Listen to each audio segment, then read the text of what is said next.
13.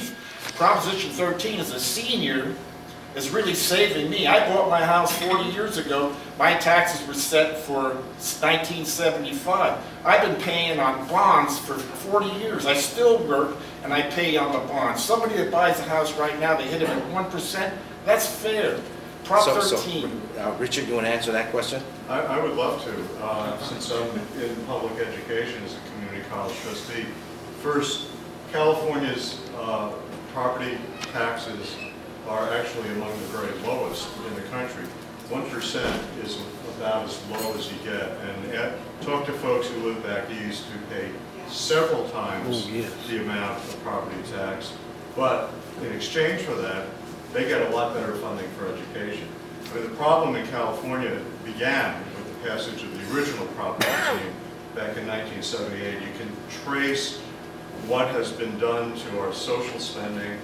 Education in particular is directly tied to Prop 13, which has starved this state of revenues. Now, the big problem right now with Prop 13, we're talking about the original Prop 13, is that the main beneficiaries are not residents who it was intended to help, but commercial property owners. So when a company like Washington Mutual is purchased by Chase, you know, if we bought that land, that building, it would be reassessed, and we pay at the going rate. But Chase didn't have it reassessed through tricks. They're paying 1978 rates, even though there was a transfer. So those are the winners under Prop 13. It's not residents, it's commercial property. Yes, sir. I'd like to go a little further down that line. The initiative, for those of us who are old enough to remember, was called the Jarvis-Gann Initiative. Mr. Jarvis and Mr. Gann were both lobbyists of the Apartment House Owners Association. It is not true that the purpose of Prop 13 was to help the person in the house. It certainly didn't help the person in the house anywhere near as much as businesses. And the people who supported it, the people who pushed it, and the moneyed interest that pushed it, were all people who owned commercial places. And it was true then, and it's true now, that that was the purpose of Prop 13. But the campaign at the time was, I mean, I am ashamed to say, I voted for Prop 13 because I wanted to help those little old ladies stay in their homes. That's right. But it was. What about us little old men? The PR campaign was so successful that, you know, I was young and innocent and ignorant, but I really fell for, I didn't know about the commercial loophole. But buried deep in that bill was also the 2/3 vote rule for revenue elections. You would lose on Prop 13, I'll tell you right now. I think it was Edward Kennedy who said that a rising tide lifts all boats, which is fine as long as you have a boat. If your son has 2 houses, you know, then one way to cut his taxes is to get rid of one. Foreclosure to get rid of it. Well, there are not a lot of people who don't have any houses and don't have to fall back on, so you know there's a balance there. Okay, Sandra. That's a lot of money. Back to the this gentleman's question.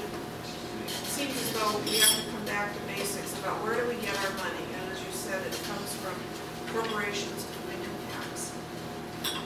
Why, and we just did what Prop 15, why can't we get the money out of politics? Because obviously the corporations, the greatest pool to go to help us, I think, solve some of these problems.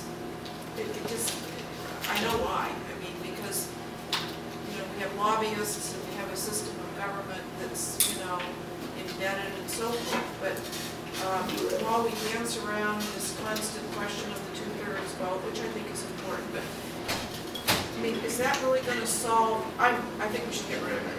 But is that going to solve our I think the fundamental problem is where do you get money? Not how you spend it. But the problem on that,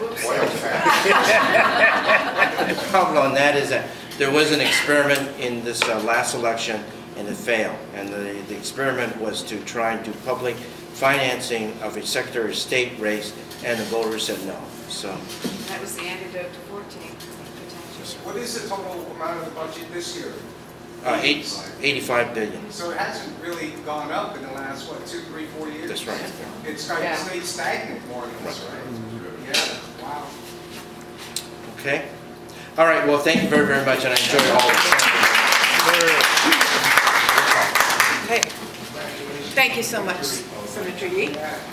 And I think it's perfect. It's 25 after 11, and I think we have concluded our business for the morning. So thank you for coming. We'll see you next month, and we're hoping to speak about the financial condition of Pacifica, if anyone's interested.